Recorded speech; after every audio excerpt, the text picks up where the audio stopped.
coming off of our notes, or are you just giving us ideas? I'm just making up stuff. Alright. Similar to your notes.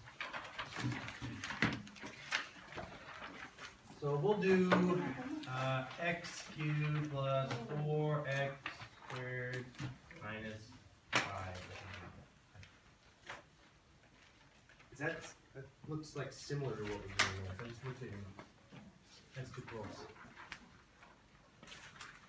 We'll go negative x cubed plus 2x squared minus x plus 1. Alright. So we want to find where the function is increasing, decreasing. We want to find extrema.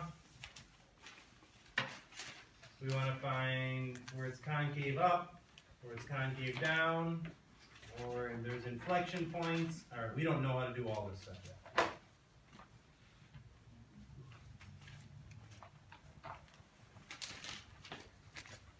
Okay, so we should talk, what's the first thing you suppose you should do? Find the derivative. All right, so f prime is 3x squared plus 4x minus 1. I couldn't figure out how to send it to you, Kyle, sorry.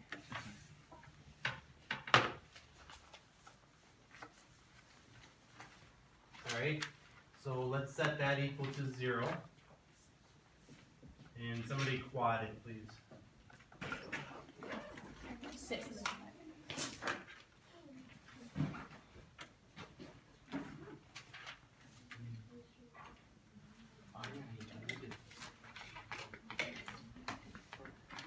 Point 3 and 1.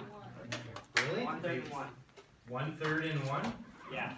I knew that. Height. It's gonna work out to be rational. Okay, so we have two potential extreme points. So we could analyze to the left and the right of 1/3 and the left and right of 1. We could use our first derivative test. So if I found out what f prime of 0 is, what is it? -1. It's -1. What does that tell me the function is doing as it gets close to 1/3? So it's decreasing. So at 0 it's decreasing. Then we know it gets to 1/3. So we could verify afterwards between 1/3 and 1. I'll say f prime of 1/2. We could plug that in. We get -3/4 plus 2 is 1 1/4. So I get 1/4. So I know it is increasing at 1/2, which is between those two. And then we could find f prime of like 2. What do you think that's going to give you? Positive or negative? Positive. Negative. So it decreased, then it increased, and it would probably decrease. So plugging in f prime of 2, we get -12, -4, -5. So it does decrease. Okay, so this is called the first derivative test.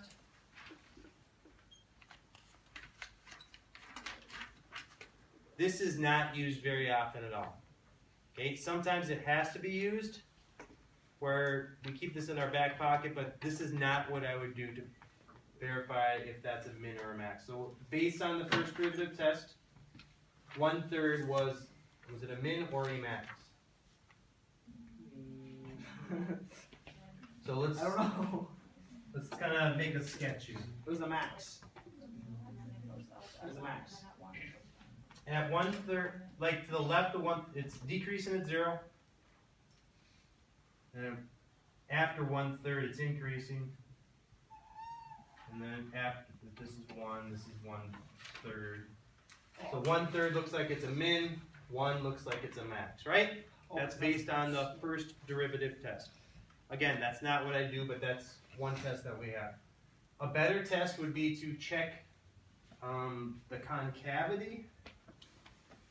So concavity means whether it holds water or sheds water. Right here, would you see that it holds water? Yes.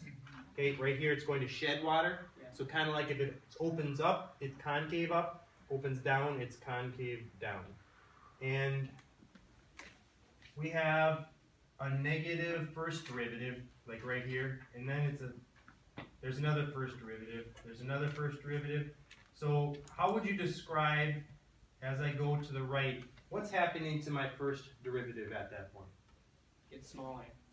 It went from here to here to here. Is it getting smaller? It's increasing. Is it increasing? Yes. On a The number whole line, time. on a number line, yes. That's right, because it is a large negative number, small negative number, eventually zero, small positive number, larger positive number. So in that interval right there, the first derivative is increasing. So if the first derivative is increasing, first deriv increasing, what could we say about the second derivative? Positive. It'd be decreasing.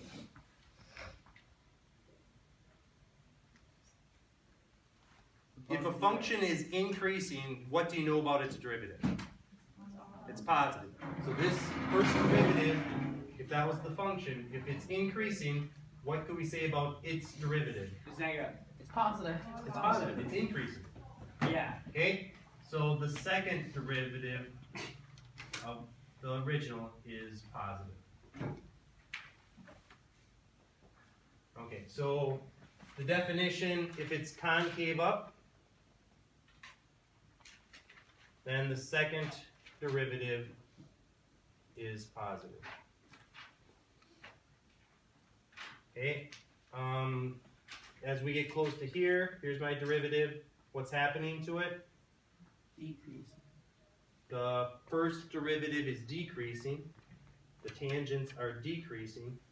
So that would be concave down. The second derivative is negative.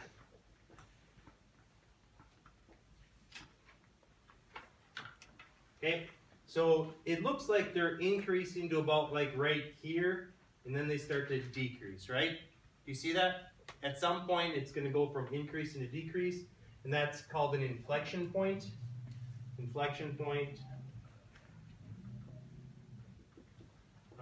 It's not concave up or down. Generally, the second derivative is 0, or second derivative is undefined. And it also has to change concavity.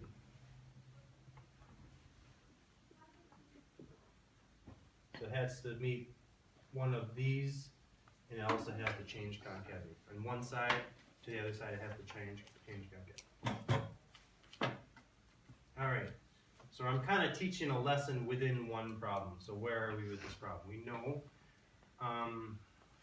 if we go back to our potential extrema, a better way to determine whether those are mins and maxes is just to plug those in to our second derivative. If I plug it into the second derivative and I get a positive, that means I'm concave up. And if it's concave up, are we looking at a min or a max? Min. It's a min, because it's concave up. If you plug this into the second derivative and you get concave down, then you know it's a max. So let's find our second derivative. Can we use this for 4.2 then? No, If we know. Never mind. you could if you want to. Because then you can figure out whether your critical point is. Yeah, min or because max. 4142, I told you you could use your calculator because you didn't know these. Yeah. So if you want to, you can. Wait, more But when it says Wait. when it says find analytically and you don't graphic, it would help to know if it's a min or a max. Right. Okay. So in the problems where it said you had to use analytically on 4.1, 4.2, we like use our calculators? Yeah, well, no. I mean, you would find the derivative, set equal to 0, find those points. Find where the derivative is undefined, do all that stuff. But as far as the sketch and whether the mins and maxes, then you would use a calculator. Alright, so our second derivative is negative 6x plus 4, right? Let's find whether that is a min or a max. So we're going to do f double prime of 1/3. This is called the second derivative test. And we get negative 6 times 1/3 plus 4. We get negative 2 plus 4. We get 2. And all I really care about is whether it's positive or negative. And at 1/3, it is positive. Therefore, it is a Concave. Concave up, therefore it is a Minimum. min. Okay, now f double prime of 1 gives you negative 6 times 1 plus 4 gives you negative 2. That's negative, therefore it is a max. Alright, and so this is the second derivative test, where you plug those into the second derivative and tells you the concavity. This isn't too bad yet. How do you suppose you find inflection points in this problem? Set the second derivative equal to 0. Very good. So if we set the second derivative equal to 0,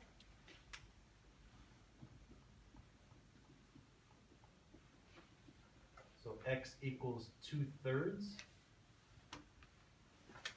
Okay, so at 2/3 right here, that's where it's going to change concavity, which we knew happened, and we just found out where